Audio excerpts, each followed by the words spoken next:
Elder A. O. Smoot expressed his pleasure at the instructions that had been imparted during these meetings. Referring to the sharp reproofs administered in the forenoon to some of the Latter-day Mormons, it occurred to him that there were others at fault besides the drinkers and swearers. He asked himself where were the priests and teachers when these evils were taking place. If the teachers were aware of these things, had they discharged their duty towards the transgressors?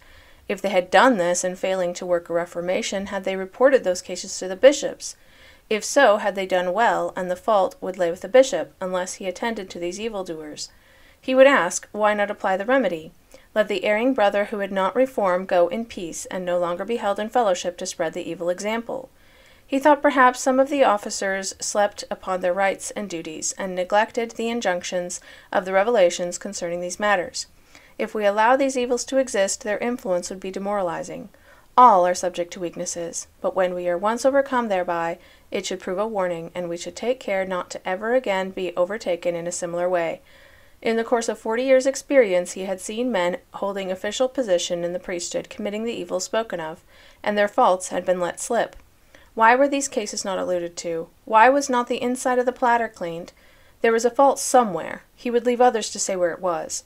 God had commenced to establish his kingdom on the earth, and had so organized his priesthood that these irregularities could be checked and wickedness purged out. The speaker bore testimony that this was the kingdom that Daniel saw in spite of their imperfections. This was the people whom the Lord cherished. This was the priesthood that would regulate all things according to the heavenly pattern, and many before him in the congregation were destined to be priests and kings unto the Most High God.